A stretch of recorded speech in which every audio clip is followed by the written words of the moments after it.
Welcome back to Been There, Watch That, your favorite movie and TV reviewers. Joe, myself, Justin, and Dave. Check us out, beentherewatchthat.com. You can see all the past episodes, what we reviewed and how we rated it, what each of us thought of it, and leave us some feedback there or on the social medias. Let us know what your favorite movies are. Maybe we'll throw one of those in the mix. So on Facebook, Twitter, YouTube. Get out on the interweb and do some work. There we go. All you gotta do is type in BTWT Pod, P-O-D, and that'll pull us right up. Tell you what, last week was Joe's pick, Blues Brothers 1980. This week, I'm going with one that Dave recommended. He says it's one of his favorite movies of all time. Oh yeah. Here we go. You know, I had to cut Joe off because we were having this heated debate, and I was like, before the show. Yeah. So I just hit the start button and said we got to get into this as we, this needs to be as part of the podcast. And Joe was giving me a hard time because, I have not yet had a bad pick. Now let the record show that. Not true. Okay, hold on, time out, guys. I don't think we need to get in this great argument before we even get started because then there's not much show left after that. It's fine. Everybody knows that Mad Max 2 was not my pick. I gave Justin my pick to follow up with a decent movie. The Road Warrior. The Road Warrior. But yet you still signed off on that. Justin and I had to suffer through that. So, it wasn't a suffer through. Sitting through the first one was a suffer fest. Maybe I need to. We can all agree Mad Max and Howard the Duck were both lows for us. Yes. And those were your all's picks, not mine. I'm still saying the sword falls on you on Mad Max 2. My argument was that if you're going to watch one of the Mad Max movies, it has to be the second one, not the first one. Because the first one was horrible. The second one at least was tolerable. And then the third one stunk, and then the fourth one's okay. That's like saying, well, if you want to burn your hand, at least do it on the cook stove so that way it just burns your hand and not your whole arm. Yeah, I mean, if you're going to burn your hand, don't get a little touch. Just go ahead and grab a handful. Right? Make it worthwhile. Juice got to be worth the squeeze. So yeah, if you're going to get hit by a vehicle, make sure it's a Mack truck. Make it worth your while. Don't get hit by a little. Yeah, you don't want to be embarrassed to be run over by like a Prius. Yeah. I gotcha. So for those anyway, that were tuned in last week, I was a little hesitant on this one, and turns out, maybe for good reason. For good reason. Yeah. A Buster Keaton movie from 1926. The General. Now, Justin, I have to say, this one kind of disappointed me because it had us intrigued a little bit, though. Because a lot of your picks have been ones that you've prefaced with saying, "I've not watched this, guys, so here's." Mm-hmm. And I used to give you a hard time about it, but shooting then from the hip a little bit. Then you started, hit a bunch of dingers, and I was like, okay, I'm going to have to lay off Justin, giving him such grief on these movie picks. So going into this, I was a little cautious, but I was like, no, Justin's good on his picks. He's really pulled some great ones out. So I was like, I'm going to give this one an honest try, and I'm not going to give you much grief. But boy, you missed the mark on this one, buddy. Everybody strikes out every once in a while. Actually, that's true. Yeah. The greatest players, strike out 7 out of 10 times? Yeah. So, all right. So, are you guys ready for synopsis? Oh, do we have to? Yes. Yeah, no, sorry. Yep, go ahead. Right. Lay it on us, Joe. So, Johnny loves his train, the General, and Annabelle Lee. When the Civil War begins, he is turned down for service because he's more valuable as an engineer. Annabelle thinks it's because he's a coward. Union spies capture the General with Annabelle on board. Johnny must rescue both his loves. So right off the bat, here's my one critique of this deal. Mm-hmm. It shows him going to they're like, oh, the brave thing to do is to enlist. So he goes over to enlist, and I say, nope, you're more valuable as an engineer, therefore you can't get in. Now, there must have been some confusion, and I don't understand why a simple, hey, why am I not allowed to enlist type question couldn't be answered. But he goes back all disappointed, tries to cheat the system, and then his lady friend, he's like, they wouldn't let me, and she's like, well, I don't care what your excuse is until you're in a uniform, don't come back, and, a little communication could go a long way. That's my thought. So the premise setting it up is kind of crazy. Yeah, because that was my thought, was when they literally kicked him out, and actually literally put boot to butt and kicked him out of the building. There stands Annabelle's dad saying, "Hey, here, cut in line. You get in line with us." And he's going, "No, no, no, no." And I'm thinking, okay, was it a pride thing? Yeah. Not of going over saying, "No, I went in there, but they wouldn't take me." I thought, instead of making everybody think you're a wimp, say, "Hey, I tried, they wouldn't take me," and move on. But no, you're just setting yourself up as a wimp. Yep. Saying, "Oh no, I'm good, guys." Yeah, because he tries to sign up, they turn him away, and then he does this whole thing where he tries to put his hat on like low and and changes his name and occupation. Enlistment papers. Yeah. And yeah, he's trying to sign up on the Confederate side because I guess war is just they kind of starts out Fort Sumter's been fired on, so the Civil War is getting started. Right. And he's on the Confederate side.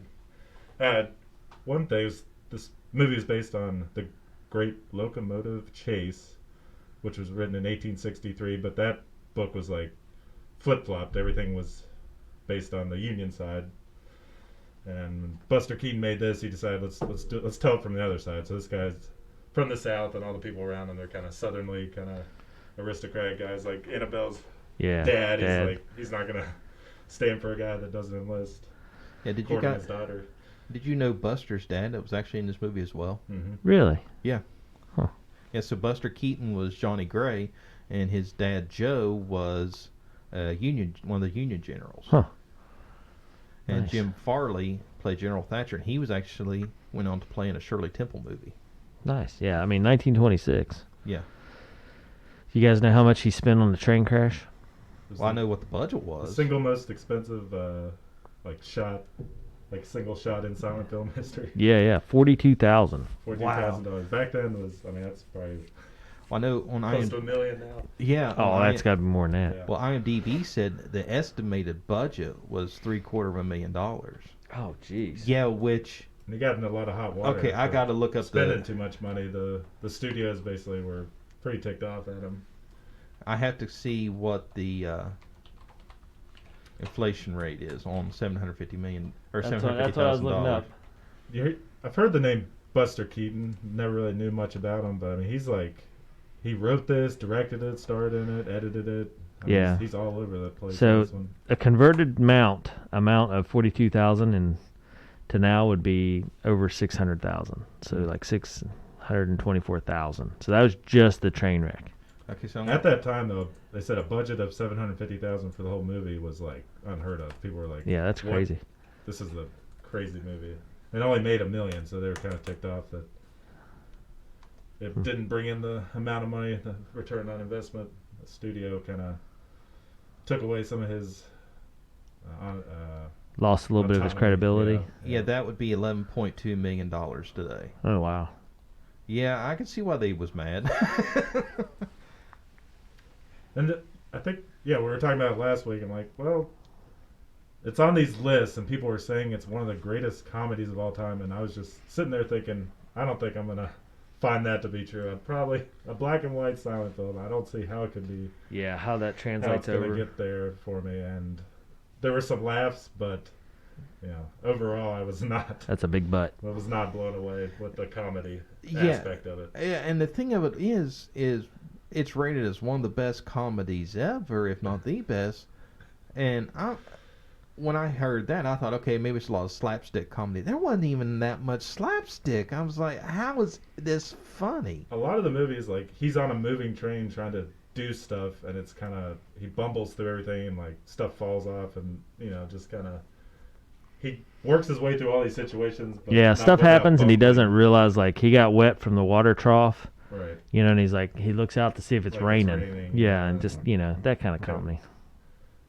Yeah, kind of more. Stuff kind of looks like it's totally going to blow up in his face, but then at the last second it kind of works out for him. Totally not by his skill or anything. It's just like he gets lucky. He's just kind of this guy that's, he's basically chasing another train, trying to get his love, Annabelle. Yeah, which the Union forces have kidnapped. He's more of a bumbling fool than slapstick. It's just. It reminds me of what's the Bean guy, the British. Oh, Mr. Bean. Mr. Bean, yeah. Kind of like one of those deals. Yeah, but even he's funny. Yeah, and that's. I watched it without sound on. You guys said that the music was really annoying. So. Well, it kind of seemed like every once in a while when there was a big crescendo or kind of a heroic moment, the same song would play like over and over. Yeah. Like. Yeah, It's kind of a cavalry charge type music. Like. And I was reading that when these came out, there would be a little band under the front of the screen, like in this little hole, and they'd be playing music. Yeah. They'd be looking up at the movie and playing it to sync up, because and then there would be movies where there's a guy in the back with an actual engine, and he would like rev it, or like honk, do a little steam horn and stuff like that. Oh, that would be cool. Yeah. That would be cool. Why can't I have that version? Yeah. So the scene where he shoots a cannonball and it lands into the train. Mm-hmm. No movie magic there. The first try at getting the cannonball to shoot out of the cannon into the cab caused the ball to shoot with too much force. To cause it to shoot into the cab of the engine correctly, Buster Keaton had to count out the grains of gunpowder with tweezers. So I'm thinking, really? So you was like shooting... You couldn't weigh it? Well, I'm thinking, why didn't you just, make it... Have somebody throw it? Yeah. Yeah. Yeah, shoot a blank, just shoot smoke out of well, the cannon. That was part of the facts, though, that I read, doing a little bit of research, is that he liked to do everything for real. Well, that's just stupid. Like actually jumping out on trains that are moving. Yeah, on and off and doing all the stunts while it's moving. Mm-hmm. But, I mean, you couldn't weigh it. You got to count out with tweezers. What the heck? Yeah, and what we're talking about is he's on his train. He has a cannon, and the train ahead of him, he's trying to like shoot a cannonball at this train, and basically, his whole thing is just he's kind of the Union bumbling to the point of it's kind of annoying how like he just puts like a couple handfuls, like not enough gunpowder to anyone should know that's not going to. Yeah. I mean, not enough gunpowder to light off a bottle rocket. Comedy of it is that he doesn't know how much gunpowder to put in, so the cannonball shoots like 2 feet or something. Yeah, but he's a train conductor, so so he has the intelligence to run, a several thousand-pound machine, but yet he barely smart enough to blow his own nose. Basically, it's just. Yeah, it's stuff like his hat will get caught on something, and he's looking around like, "Where's my hat?" And then it'll fall back on his head. Well, he went under a tree, and I did notice that one. He's like, "Where'd my hat go?" I was like, "Look up. Do you not feel yourself hit the tree branch?" And he walks right back directly under it, and then it just happens to fall back on his head. Yeah. So that's the laughs Joe was looking for. How'd you guys know? You're welcome, Joe. Okay, so talk about his bumbling foolness, and Justin and I talked about this before the show. The scene where he gets his train back, and he goes out there and grabs the rope and ties it onto the communication wire so the train can pull the wire down. Yeah. He throws the rope up and gets it across the wire, both wires on the first throw. Yeah. Okay, the guy can't tie his shoes, but yet he can throw that rope perfectly on the first throw. Oh, yeah. But yet the big joke is when he throws the rope, it smacks him in the face. I would actually laugh if he'd have thrown it up and it didn't make it. Yeah. But yet we can't go that. The guy's a bumbling fool, but yet he's able to throw that rope over his head on the first try. But yet the joke is it hit him in the face. Yeah, that's part of made the comedy not work is that you always knew something silly and slapstick was about to happen. So it wasn't a whole lot of surprise. I was going to say, I wonder, in like that one, Joe, is he wrote it, right? So how much did he just run out of stuff? And he's just like, well, I just got to add something in here. And this something is that. And that's what you get. Because I kind of agree with you. It's very predictable across the board. Yeah. And like the unpredictable parts is just, well, that's just lame. Like, I was expecting him to throw the rope and like 3 or 4 tries, try to get it, and the train leaving, trying to chase the train. But yet the big ha-ha moment is the rope smack him in the face. Is like, why? Yeah. Well, and like when he says we need firewood, so he stops and he's stealing fence posts and he's throwing them up on the train. He's a conductor, an engineer guy that should be familiar with loading wood on there.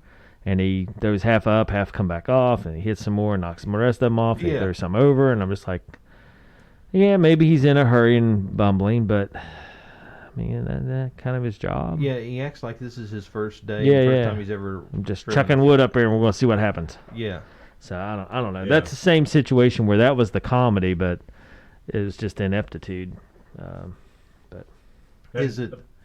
Go ahead, Joe. Sorry. Is it? Are we just spoiled with modern movies, and when you go to look at this stuff, it's just like, Well, really? you mentioned the Three Stooges. You get a real kick out of that, and that is funny too. Yeah, that is. And that's probably a later era, but still. yeah, how much later? I wonder. Yeah, I'd be curious to know that.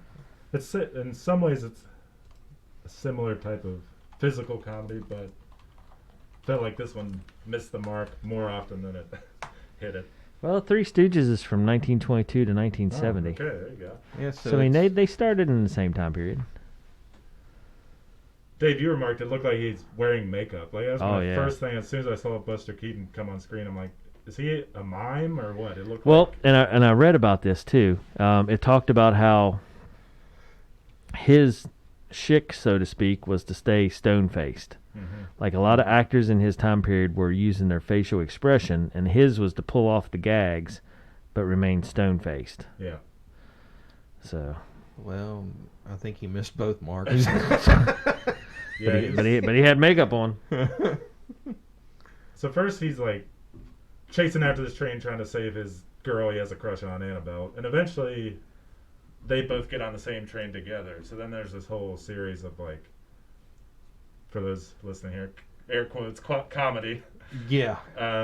Where like used very loosely. she is portrayed as basically has no idea how to do anything, total ditz, and he's like kind of yelling at her and being all excited, like you got to throw wood in the fire, and she takes like a twig basically and throws it in there, and he's like, oh no, like this. I don't know. It just seemed like they were playing that she didn't know anything, and he's no Einstein either, so he was like getting so worked up at her, but he's been bumbling around the whole movie. Yeah, Cena was watching it with me last night, and she seen the two of them. She goes, "They deserve each other." She said, "One's just as dumb as the other." Yeah. I was like, "Well, thanks for the unfiltered, Oh yeah, that's always a good opinion. Though, so. Yeah, Cena pulled no punches on this Yeah. one. Nice. Now, there's no denying it would be hard to pull off some of these shots that they do. I mean, they're literally actually on a train and like disconnecting cars, and they're falling apart Yeah. and like jumping around on them and stuff. I mean, it's Yeah, there was a couple scenes I was watching the background to see like if there was any possible staging, but no, like this was all real time, real life. Like for example, the scene where he's sitting on the front of the train and he throws that one tie out off of the train and it hits that second one and And flips over, yeah. that was pretty impressive. Yeah, that was legit. Like he would have missed, that could have possibly derailed the train and killed him. Yeah. So when you see that part, and then then you find out he's actually doing his whole stunt. So when he's actually jumping from car to car into the cab of the train itself, that's all him. And so it's like when you see all that, it actually makes you appreciate the movie a little bit. Like there's no green screen, there's no movie magic, and then now that you find out he's actually launching real cannonballs into his cab of the train for a shot, I'm going. Okay, yeah, I appreciate him doing this, but there's some of this stuff is like, there's really not, why risk your own life in your own head of shooting a cannonball out? That's just... Like, Dave, you remember that part where the train was rolling towards him really slowly and he has his back turned and doesn't see it, and then he like falls back on it? Yeah. I mean, It kind of scoops him up. That's scary. Oh, that's a broken ankle waiting to happen. Something bad has got to happen. A broken ankle, and then you get run over by the train. Yeah. Sucks you in there. You got to time that right, otherwise, your ankle's going under the freaking train. And and he did that a lot. He would jump on and off the trains as they were moving, and that seemed to be a big deal in the reviews that I read about. And which I mean, I understand you don't have a very big margin of error there. If you slip up and throw a leg under or whatever, you run over. There's no stopping a train on a dime. And well, and at the beginning when he jumps on and it starts taking off and the cross member there on the side by the wheels, he's sitting on it. He's sitting on a roll, so and he rolls through the tunnel. How crazy is that? Yeah. That's a good point. And you had to measure that out right. Just lose your balance and fall into the spokes. Yeah. When it first came out, it was pretty lukewarm reception. I can see why.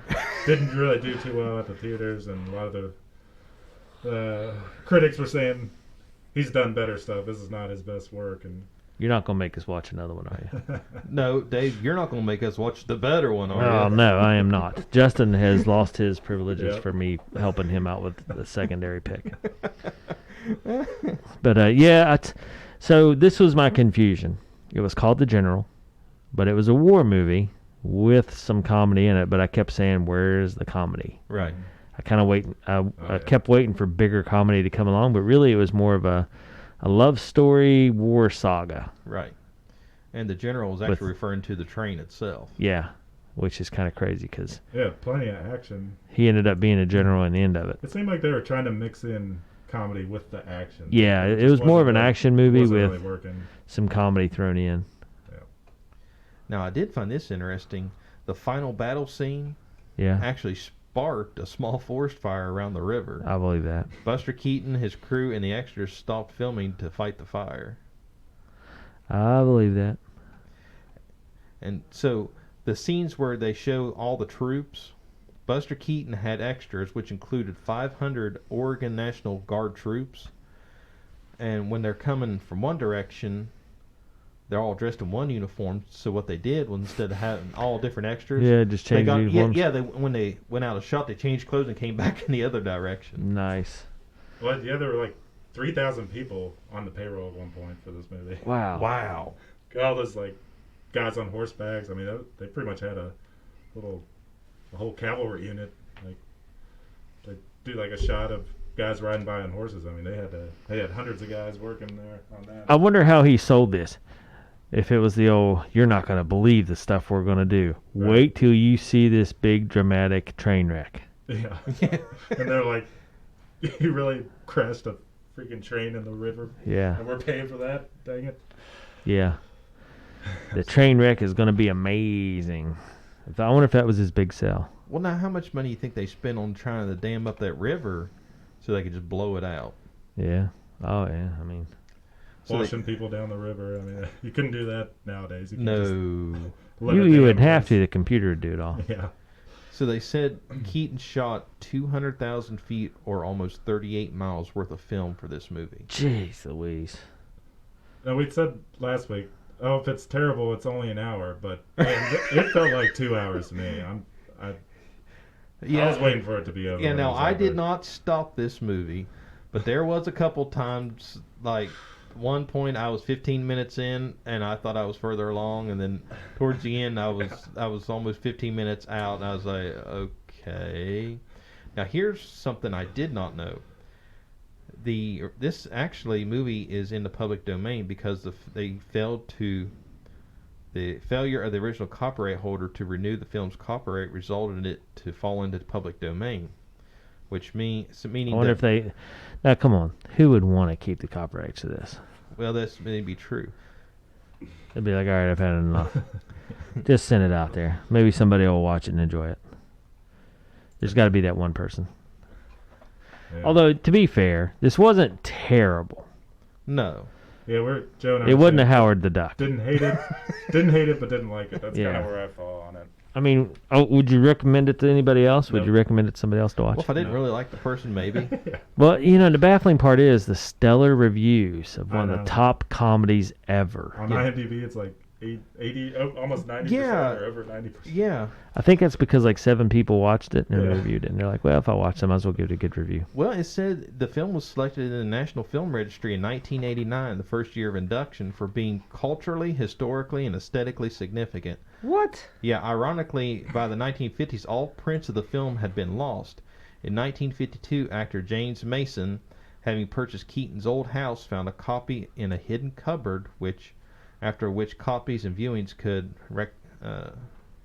would start back up. And similarly, of Keaton's films, Our Hospitality 2 was found. Well, this won't make you want to watch any more Buster Keaton, Dave. It says Yeah. people say this is his masterpiece. So Okay, so his I'm other going ones, to ask you guys this. if this is his masterpiece, then Yeah. With cancel culture as it is, they show the Confederate flag. 2 questions. 1, how long do you guys think it'll take cancel culture to jump in on this one with both feet?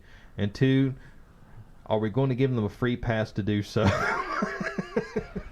Well, yeah, I don't think this applies to cancel culture, but Well, hey, it just has a picture of the Confederate flag. yeah, but it's a That's movie. literally all it takes. Sometimes. I mean, they've tried to cancel the Dukes of Hazzard how many times because of the Confederate flag on top of the General Lee? I don't know. Several. Huh. Like every couple of years, they'll throw a fit and cancel They'll rehash it. Yeah. So just because they had that picture of the Confederate flag in there, even though it's historically accurate, how long do you think it's going to take cancel culture to cancel this? And should we give them the pass on this one? Yeah. It's 1926. It's a movie. No. Yeah, but I'm saying as much as we're wrecking it over the coals, can we give them a free pass on this one to cancel it? Yeah. And honestly, it's such a...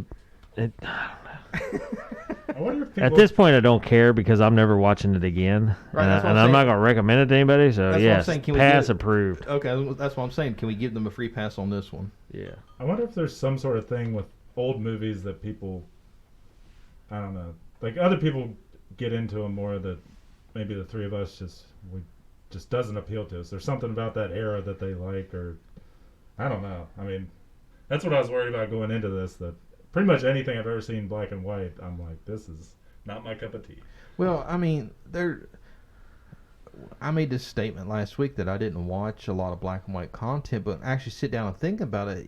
I've watched a lot of black and white content over the years, and I don't think that plays as much key. I mean, the Beverly Hillbillies, the Andy Griffith Show, Little Rascals, Three Stooges, all that is all classic content and still very entertaining today. Yeah. That explains your Howard the Duck pick. How? How's that explain Howard the Duck? Okay, I'm calling you out on this one, Dave. Explain to me the connection between all those classics that I just mentioned and Howard the Duck. I'm waiting. You're right. I'll let it go. I apologize. Well, Dave, you said when you were watching it, kind of threw you off a little bit because their mouths would be moving. And it's Yes, silent. it looked like they were talking, these and I little was like, if you know, boxes would pop up that said but like the what they're boxes, saying. yeah, the boxes didn't say what they were saying, just kind of filled you in on the story. And I just wondered about why they acted like they were talking if it's silent. Well, I mean, at one point the box popped up and said, "Don't lie to me." It's Yeah. Annabelle talking to him. Yeah, or don't come back till you're in uniform. Yeah. But I mean, before it was that, it's after just- the conversation. It's so just them moving their mouths in silence. It kind of reminds me of those dubbed over Godzilla movies where you see the mouth moving and the words have nothing to do with.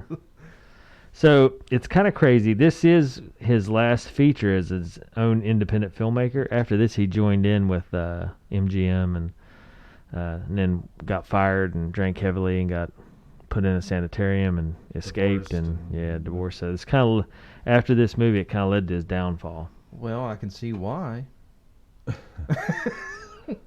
This was the start of his madness. Yeah. I wonder how long he kept at it. I mean, is he making movies in the 40s or? Let me see. Wonder how old he was in this one too. He's probably 20s, 30s. Well, he's born in 1895, and this was made in 1926. So, yeah, getting close to 40 maybe.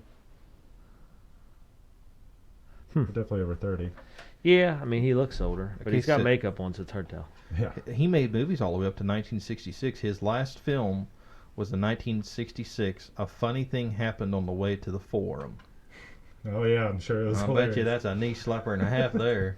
Yeah. Actually, the poster looks like it could be, but I'm not gonna fall on the sword on this one and say, guys, this one may be good. Well, and part of it too, he never really had a script. He always just kind of got an idea for a basic story, planned out the stunts, and they started shooting. And and he didn't even rehearse because there's no words. So you really just got to play out the deal. And one of his quotes was, 2 or 3 writers and I would start with an idea, and then we'd work out a strong finish and let the middle take care of itself as it always does. Well, that was obvious. Yeah. Brilliantly filmed and fueled with classic physical comedy, The General captures Buster Keaton at his timeless best. 92% on Rotten Tomatoes with 10,000 plus people rating. I mean, who are these people? I really want to know. Do they skew older? Or are these people that? Oh, that reminds me of something I watched when I was Yeah, a kid, or like what? Yeah, who was liking this? I don't know. Yeah, back in my day, movies cost a nickel. Yeah. Well, I'll give you a dime and not to go. Yeah. Yeah. Somebody's saying that, yeah. Compared to today's CGI effects, the fact that Keaton is like doing all these stunts is really impressive. I don't know. I mean, I guess, but Yeah. I mean, he started in 1917 in The Butcher Boy. And, the birth of slapstick, somebody claims. yeah. I mean, maybe, yeah, if this is the first slapstick ever, then Maybe. Three Stooges I improved don't upon know. it, or It's not that good, though. nope. I mean, it talks about in this first film he did in 1917, he plays a customer who is literally knocked off his feet when the main character hurls a bag of flour at his face, and that kind of started it. Mm-hmm. And then from there, he learned everything about comedy and filmmaking he could, and he started to pair his acrobatic antics. And I don't know. And then and it talks about how he got started at the age of 5. They had his family had a vaudeville act, whatever that means. Mm-hmm. And then he pestered his father until he's punished by literally being thrown around the stage, into the backdrops, into the audience, stuff like that. And he had sewed a suitcase handle into his coat so his dad could grab it and throw him, get a good throw. Yeah. Okay, And- so that makes sense. He took one too many blows to the head. Yeah. He became known as the human mop. Uh, And it was, the act was popular because of the shock value and Keaton's physical comedy ability. So basically, we set through this film made by a man who took one too many blows to the head, and it shows. Yeah. Started out when he was 5. yeah, so at this point he'd been Yeah, it's doing been, this for 20 years, but Yeah, his noggin's been rattled a little bit. wow. I'm still. I'm at a loss of words, guys. I literally cannot. I mean, even the movie poster. The movie poster looks like, okay, this ought to be good. It ought to be entertaining. It's a picture of him sitting on the front of the train holding a cross tie. Yeah. I'm thinking, okay, then, there's got to be. If it's the best comedy ever, this is going to be entertaining. But Yeah. And way off. one of the things. So I don't know.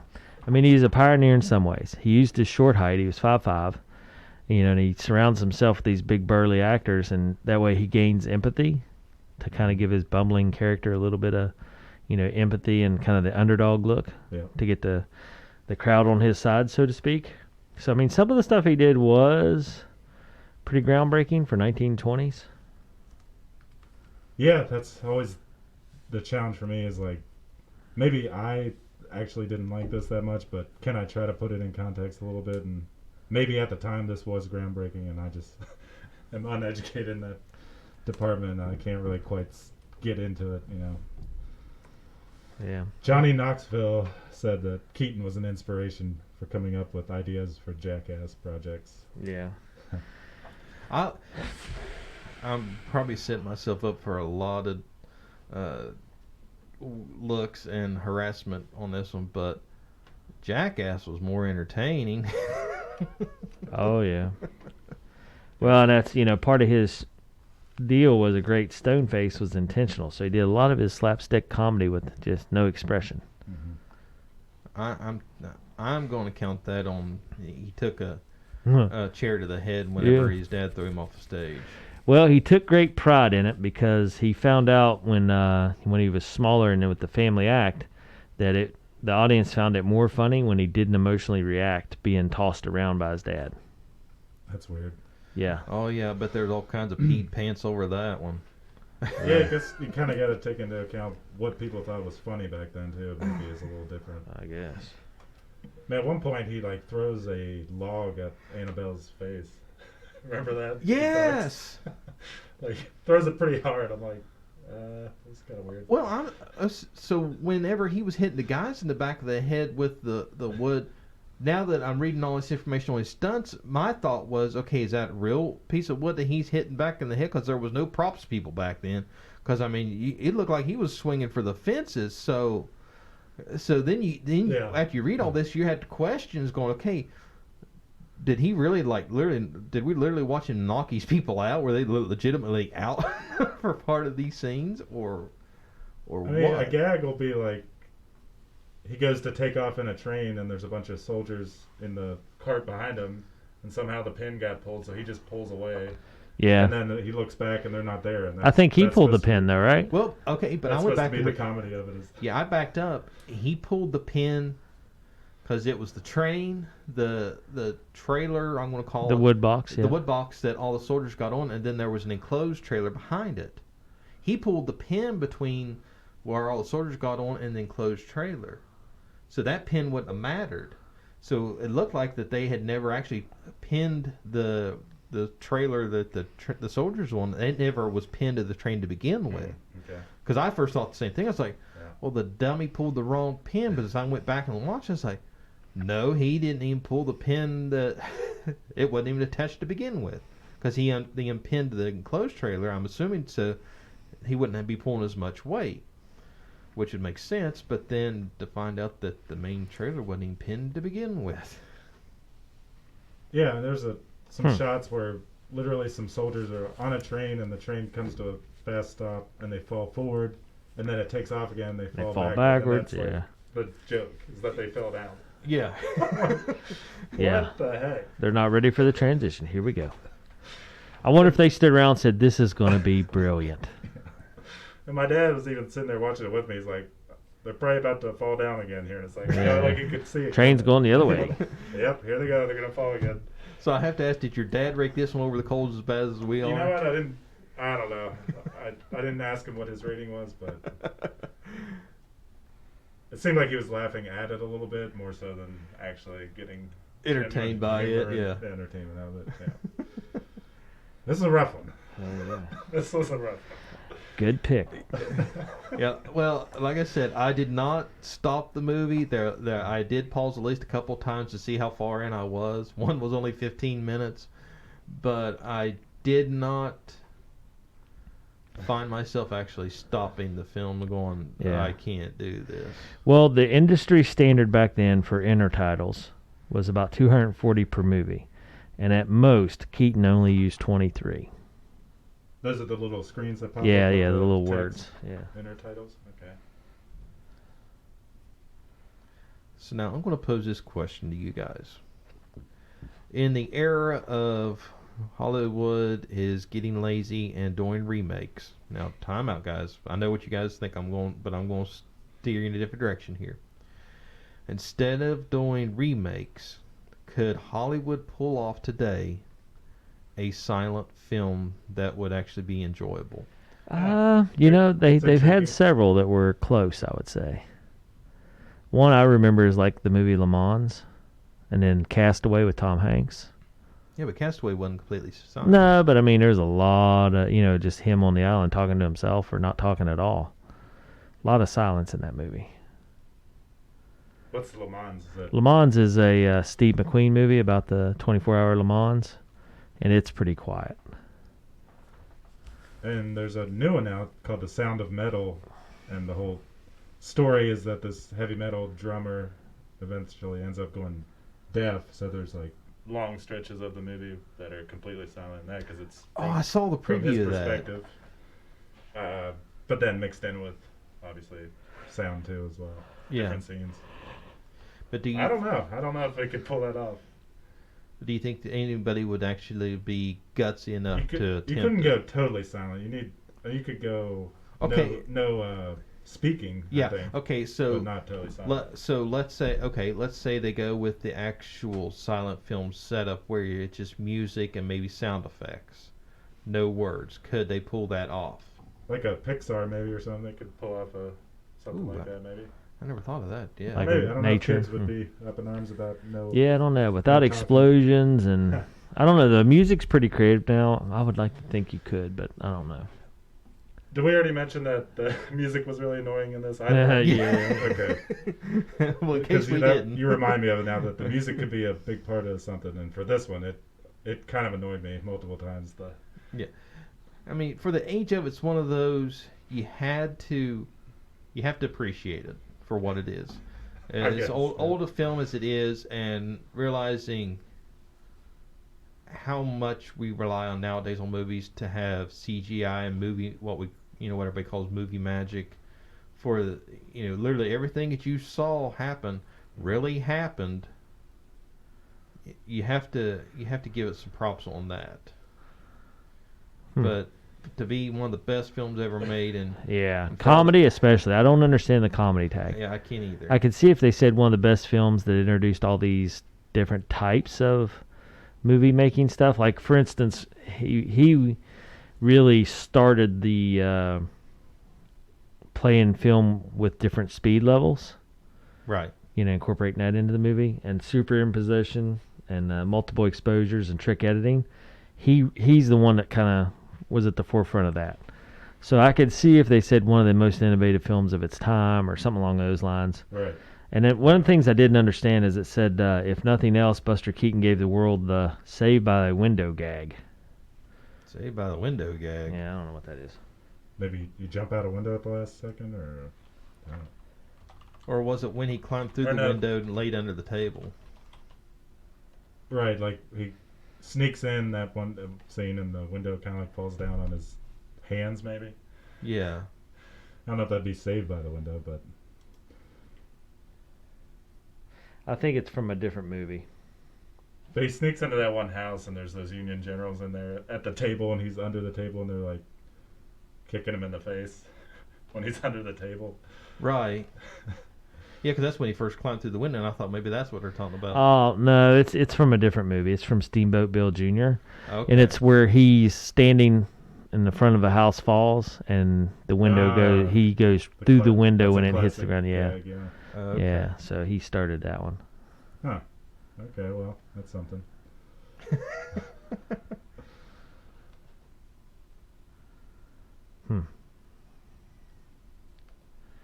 Interesting. All right. Yeah. So. Anything else we want to cover on this one? Oh, jeez. Since I picked this, I'll let you guys berate me first and give your ratings. Well, what were the pros here? Do we have some pros of this jobby? It wasn't 2 hours long. This is true. And I didn't find it to be terrible.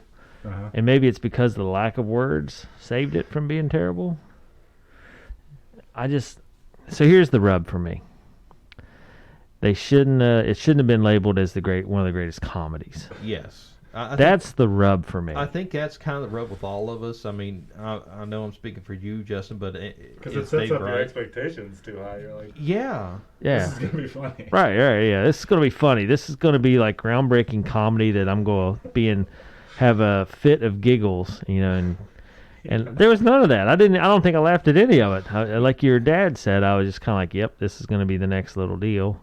Yep. The general guy, the guy that they have on the train, the general that's the hostage there kind of deal, wakes up, and of course he throws a log and he hits him in the head and knocks him back out. Yeah, I was expecting to see the birth of comedy here. It's like this is what the foundation of what all comedy's based on, and it's like where. Couple chuckles for me, but a lot of eye rolls too, though. Yeah, I mean, Well, everybody's marching off to go sign up to join the army, Confederate Army, and he kind of runs around and goes down this back alley and gets first in line. That's supposed to be a comedy bit, I guess. Yeah, that kind of stuff was pretty slick. To get in front. Yeah, where he, and he turned around and like stole the guy's note and the guy didn't notice. Mm-hmm. And he slips right back in line and people don't notice. Kind of stuff like that. I was like, oh yeah, that's pretty neat. Mm-hmm. But I mean, predictable, but pretty neat. I don't know. Yeah, if anything, there's, to me, some of the stunts were a pro for me, just because I realized, like Joe said, how dangerous. There is no special effects here. He's actually right in front of a train as it's moving towards him, and a couple of little things like that, and getting the two pieces of wood to like ricochet off each other the way he did. Kind of cool, some of those things, but as far as comedy, pretty sparse. Yeah. Yeah, definitely not what I would call a comedy movie. No. So the pros.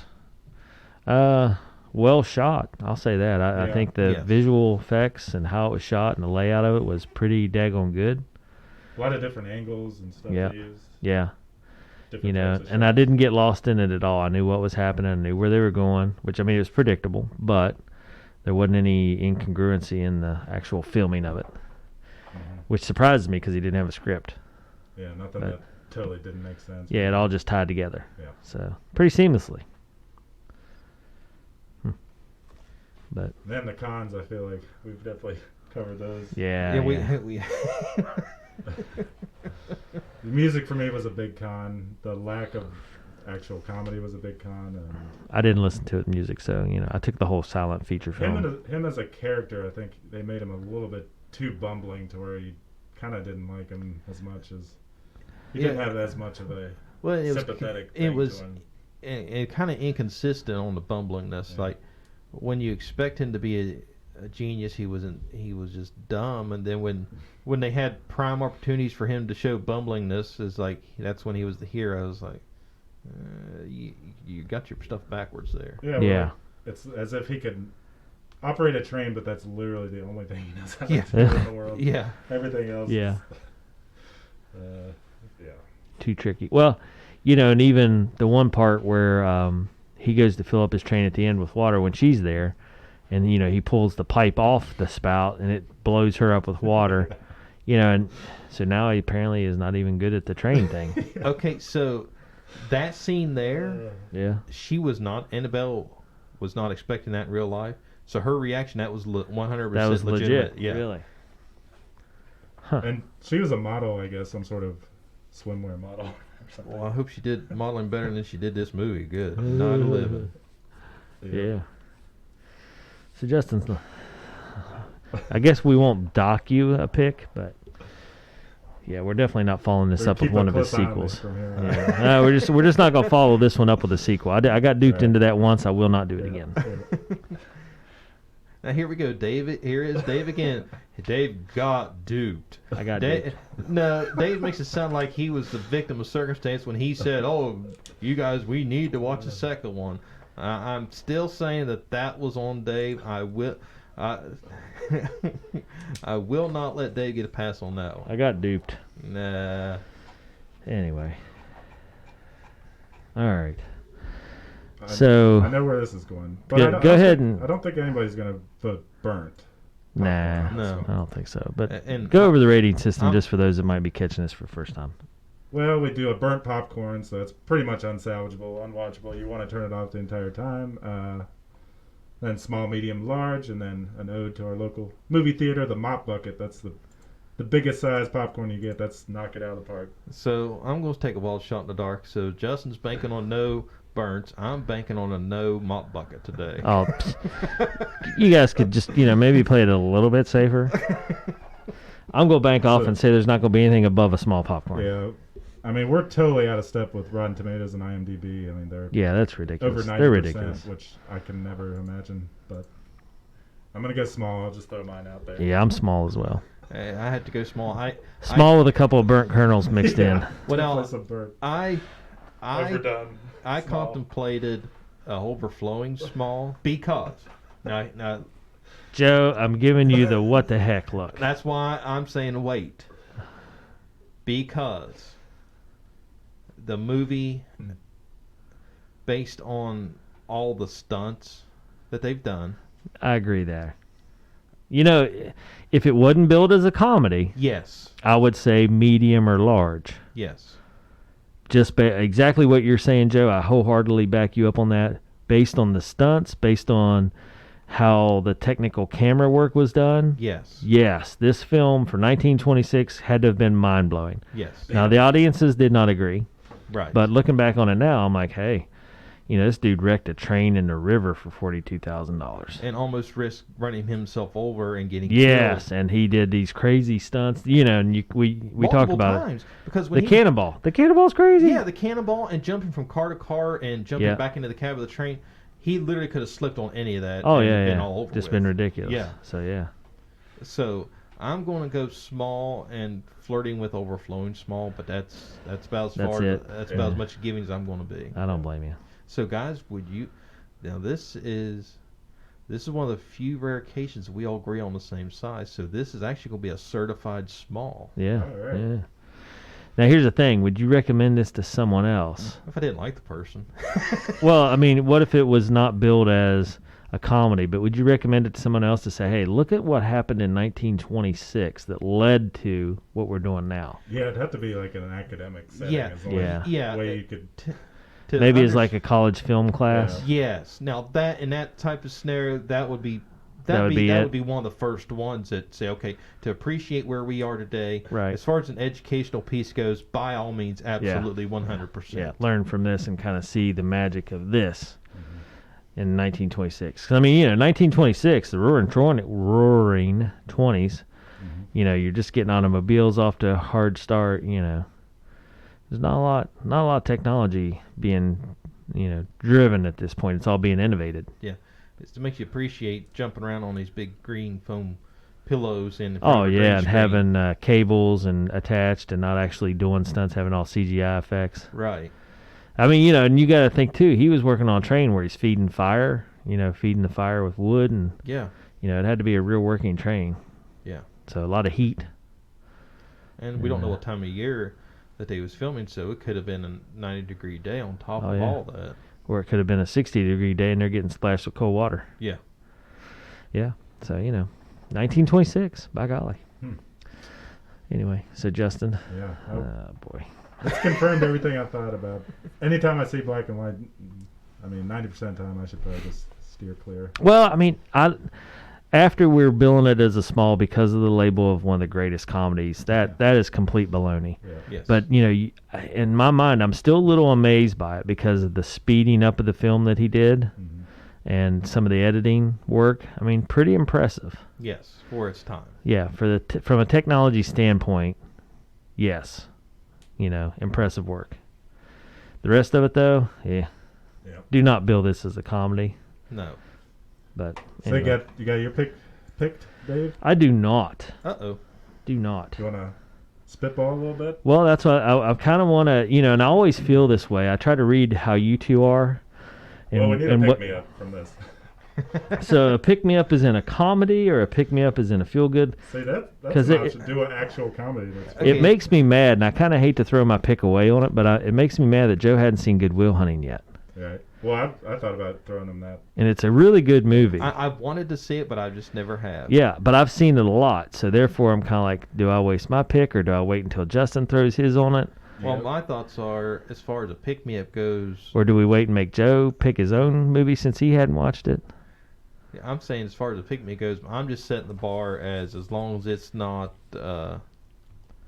I don't care what it is, as long as it's not something I want to stop and just stop watching. That's as far as Joe, that's the bar for my pick-me-up guys. I'm looking at very high in my book. I'm looking at 20 movies here, buddy, and there aren't any with big explosions and huge firefights and lots of CGI. All mine are like older movies that are more like big life lessons here. Okay, but we just watched this one and it had a whole train wreck and we still gave it a small. So your little theory of I only enjoy movies that have explosions just went out the window. Up to that point, it had one explosion. Okay, and I still gave it a small, Dave. So where's that logic? Because at one point I was actually buying into that theory. Doing Good Will Hunting instead of the General. So. All right. Well, I'm gonna pass on Good Will Hunting and make one of you two pick it. Okay. Just because I've seen it a lot and it's one of my favorites. It's in my top 10 easy. Yep. Same. So, I don't know. And it's funny. It's not a comedy, but Good Will Hunting's got some. It does have some, yeah. It's got some one-liners in it. Well, it has Robin Williams in it, so I mean. Yep. This is one of Robin Williams' serious films, though. Well, but still, I mean, I've watched 1 Hour Photo. Have you guys watched that one? Yeah. I mean, that's not. He's a little twisted in that one. This one's more of he's just a normal. He plays a sad guy in it, which looking back on his suicide makes me wonder. He played the role really well. But what I'm saying is, with 1 Hour Photo, that is complete opposite end of the spectrum. Yeah, and he does such a great job in it. So I mean, I'm not completely sold against the idea of Robin Williams being in a film that we're not used to, like Mrs. Doubtfire. Yeah. Well, let me ask you this: could you handle something similar to American Beauty, or go away from that type of genre? I can handle it. As long as it doesn't involve a train and Buster Keaton, I think I'm good. I kind of like some of the feel-good ones that you picked, though, Dave. Yeah, I mean, most of mine are. I I have Apocalypse Now on my list, but that one's a rough one. Like Begin we Again, don't need a I rough like that one. And not rough as in bad, but one of those deep thinkers that if you don't like to think a lot about how, it's about war. It's about the Vietnam War. If you don't want to think about how war affects people and the mental aspects of it, then you really, it's not a pick-me-up. It's like, I can't believe this crazy shit went on. I would actually go for that one, except we need a pick-me-up. I mean... All right, so you need a pick-me-up. Well, not a pick-me-up. It's like, oh, this movie makes me feel Do you great. want inspirational? If you want inspirational, we can go Vision Quest. No, I'm thinking of, as far as the pick-me-up goes, something... Because that movie sounds like I have to really pay attention. Like, it's going to be intense. Like, I have to actually pay attention to... Vision Quest? The story. No, Apocalypse Now? Yeah, Apocalypse Now. Yeah, you kind of do. So, There's my like- gut feeling is for this next one, whatever you pick... You want something easy to watch? Yes, a little easier. Now, I'm not saying we have to go with a complete, dinger, easy movie to watch. Not like a... Have you guys seen Animal House or- Shawshank Redemption? No, I haven't. Joe, what have you been watching? Howard the Duck. That makes it understandable. I agree. I will say the good news about this group is we do have a good 3 different views of movies for the most part. Yes. Because you're watching Howard the Duck stuff. I'm watching drama and deep think movies. And Justin, I don't know what you're watching. Okay, so here's... 1926 black and white. So here... You make fun of my Howard the Duck pick, but I downloaded an app the other day. It's called Likewise, and it's absolutely free. Now, here's what you do. You go in there, and you can actually create lists of movies that you've seen or movies that you want to see. So that makes... like, I have a little database now on my phone of movies that I want to watch. So what's your biggest pick on there? Does it kind of give you like a match and say this one 90% matches your... Well, the more you use it, yes. Yeah. But here's what's funny. Yesterday there was which Oscar movie, Oscar award-winning movie best describes you? Best describes you. Please tell me Howard the Duck. No, they didn't win an Oscar. So it gave us this list of movies, and I went through, and I think there was like 2 or 3 movies out of that whole list that I've actually seen and liked. Okay. So it pulls up the results and says, your Oscar-winning movie is The Joker because you don't care when the Oscars is on, you don't watch the Oscars, and you'd much rather watch the movies that everybody hates and still find enjoyable. I was like, The new Joker with Joaquin Phoenix? Yes. I've seen that. Oh, I sit through half of it and I couldn't finish it. And I love The Joker. That movie. It's a different type of Joker, though. Well, that didn't even bother me. It was just like, I love, my favorite Batman villain of all time is the Joker. So I was going in headlong. I'm in on this one, but it's a non-romanticized Joker. It's not the comic book Joker. Well, I wouldn't even, when going in, I knew it couldn't be the comic book Joker, which I was okay with, but it's just like the whole storyline just completely missed the mark on me, and I was severely disappointed. Like See, I liked it though because I thought this is the real life Joker. If this was the Joker for real, this is how it would go down. But I think it was like too slow paced for me, or it just. Well, yeah, it's a mental piece. Now, if they would have took nuances of Heath Ledger's Joker, by all means, I didn't see that one. Dark Knight. No, I didn't watch any of them. Okay. I just happened to see this one. Now my favorite, I can't even remember why, but I watched it. Now, my favorite comic book version of the Joker was Jack Nicholson. And he was the comic book Joker. Yeah. Well, I just mean, the comic book, I think, kind of portrays the Joker as almost like a good guy. I mean, he's not, but... Right. You know what I mean? He lives in this fantastic world of it's all laughs and jokes. Right. Where Joaquin Phoenix's was, man, the dark underbelly of the Joker. Well, see, Heath Ledger played that type of Joker, like lunatic fringe, psychotic. There was he had a couple screws loose, but then Joaquin Phoenix, the previews made it look so good, and I was just, I had to see this, and I started watching it and was severely disappointed. I was. All right, and I'm a Joaquin Phoenix fan, so I had really high expectations out of between just the. All right, you got to watch the whole thing though. It's kind of crazy. Well, the ending of it's amazing. Because I think even at one point, Justin, you wanted to make that your pick, and I told you. Yeah, I was flirting with that one. Yeah, and I said, have you seen it, Justin? Nope. And I said, I mean, it's not outstanding, but it's scary good. in my book, it was like it missed the mark of what it could have been. Yeah. I haven't seen the rest of them, so I don't know. But I just looked at it and I felt sad. I felt like Joaquin Phoenix did the right deal because I walked away just feeling sad for him. Yeah. Understandably sad. Right. Like his picture that he painted was messed up, warped, and sad. Right. Okay, so you got to sidetrack. Don't have to pick right this second if you don't Well, want. no, it's all right. I don't mind. I just so we're saying I'm gonna pass on Good Will Hunting for sure. Even though I kind of want that to be my pick, I'm gonna pass. Okay.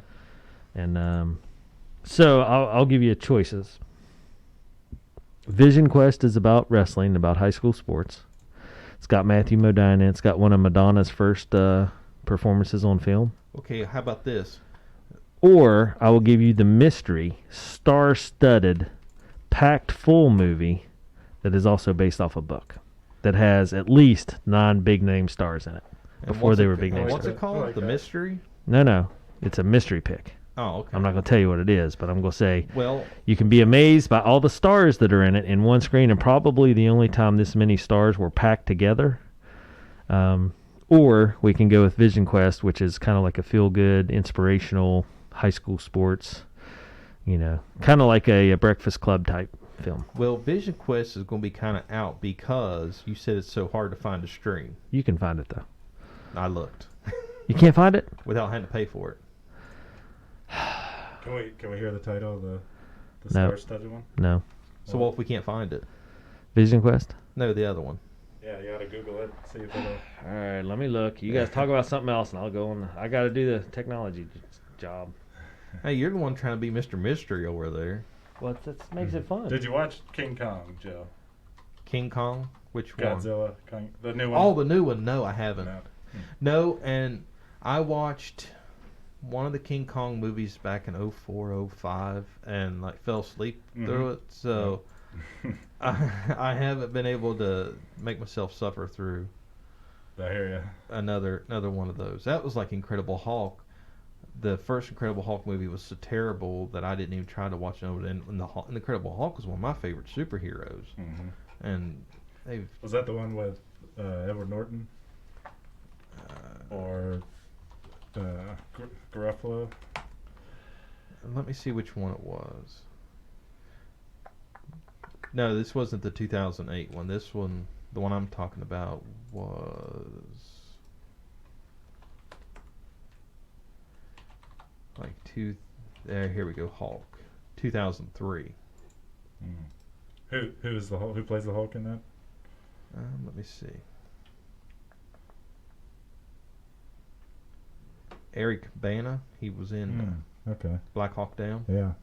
I liked him in Black Hawk Down, but Yeah, it had so much potential, but missed the mark so much. Because I'm like, it's the Incredible Hulk. How can you screw this up? I mean, the story writes itself, but boy, did they ever.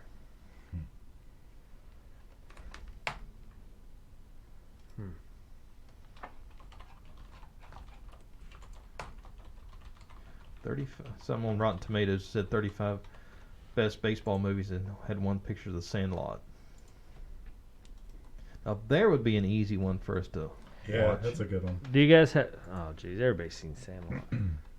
Well, yeah, but that's kind of the whole point of this podcast, isn't it? Watch movies, even the ones that people's already seen 1,000 times. No, it's hidden gems. I thought. Wow, the Sandlot is only ranked 29th on that list. Yeah, I'd have to go mop bucket on Sandlot. I think It's a good one. But Fever Pitch is ranked higher. It's Jimmy Fallon and Drew Barrymore. I'd watch Sandlot all day long. Yeah, we talked about Uncle Buck at one point. Yes. Joe, you did. You still thinking of doing that one at some point? Oh yeah. Uncle Buck's on my list. Okay. A League of Their Own is 22. Major League's ranked 19. The Rookie number 15. 42 number 14. Field of Dreams number 11.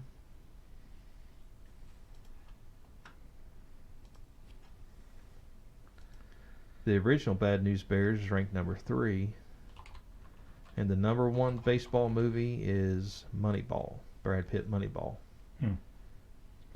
thought it was good, but I liked out Moneyball. number one, okay. I don't know about number one, but I liked it. Yeah, I think Sandlot would be higher. Huh. My movie's not out. We're going to have to pay for mine if we want to watch it. Which one? That's all right. The mystery one. Well, I was going to say, well, okay, so if you're going to pay for either of them, Yeah. then it's basically your pick because Vision Quest is a pay only also. Yeah, well, I'll let you guys pick. Vision Quest or the mystery choice. What's your pick, Dave? So I'm giving you guys a choice here. You decide. You got 2 votes. I like the idea of a star-studded cast. I'm interested. It piques my interest. Okay. Joe? Well, that sounds good to me. I'll be the tiebreaker if you want to go the other way. Well, okay, just for kicks, okay, let's say I'll be the tie. Oh, Let's say I go jeez, the opposite Joe. way. All right, so you're... I'm going to call your bluff, Dave, because I was like Justin. A star-studded one sounds good to me, but I'm going to play devil's advocate here and just say, no, Dave, let's go with the opposite. All right, we're going Vision Quest then. All right. So Vision Quest it is. Looks because like a romance. yeah, I mean it's a drama. Yeah. Got a little bit of romance in it, a little bit of athletic dreams, a little bit of inspiration. So yeah, Matthew Modine. Okay. It's got Madonna in it. I'll tell you right now, Madonna's in a bar in a band and plays her first movie exposure deal. Mm-hmm. Young Madonna. Yeah. Because I didn't know I remember Madonna playing in Dick Tracy, but I didn't know she played anything before that. But she's not in it as like an actress. She's just in it like her band is playing on stage. Oh, okay. So you see what I mean? She's Okay, yeah, because she played a big role in Dick Tracy. Yeah, no, this is not as like an actress. It's just you see her band on stage doing some of her songs. Did you guys ever watch that? Dick Tracy. Nope. Now that one might be a good one. Oh, jeez. Oh, okay. So Justin, just to give you fair warning, Rotten Tomatoes, Vision Quest, 57% on the tomato meter, 78% audience score. So we might be able to rake Dave over the coals on this one, and he cannot bail out on this one. So yeah, it can't be worse than the General though. So. No way. I'm just saying, if you don't like Vision Quest, something's wrong with you. Well, then get ready. Have you guys seen I Am Legend with Will Smith? Yes. Yep. Good one. Yeah. Alrighty. Well. What do you think? Take it home, Joe? All right. So, for all of our movie reviews and news, check out our website at beentherewatchthat.com. Follow us on social media at BTWTpod. And please send us, go on our website or go on our social media and let us know if we've hit the mark or completely missed the mark on any of these. And send us your request. Shout out to Bobby Nicholas. He sent us a list a while back, and we actually reviewed Clue from his list. So we would love to hear your feedback on all this. And be sure to subscribe to the podcast. Been There, Watch That on Spotify, iTunes, Google Play, all major podcast platforms. Hosted by Anchor.fm. Yeah. Next week will be Vision Quest. Yeah. Get ready for your overflowing mop bucket, boys. A new category, overflowing mop bucket. Yeah. We've never reached that high yet. But. Can we get like an overflowing burnt popcorn? Oh boy. The doubts. Why the doubts got to come rolling in? This is craziness. Mad Max 2 done. That was Justin. I'm not just throwing Justin under the bus on that one. Yeah. I will throw him under for Mad Max, but Mad Max 2 is all you, buddy. Mm-hmm. I will not beat Justin over the head with that one. You don't have to beat him over the head. Just give him credit. Credit where credit is due. That was Justin's pick. No, I like Justin too well to actually pin that onto his name. All right. Well, for myself, Joe, and Justin here, been there, watch that. Another week in the books. We'll be back next week with Vision Quest, so follow along with us and prepare to be inspired by my pick of Vision Quest, 1985. Inspired by, I had to sit through all this, or inspired by, like, this is actually a good movie? Oh, inspired by this will change you. All right. I look forward to it. Change me or change the channel, something will change. I like the optimism, scoundrels. All right, we'll be back next week. Thanks for joining in, and everybody enjoy their week.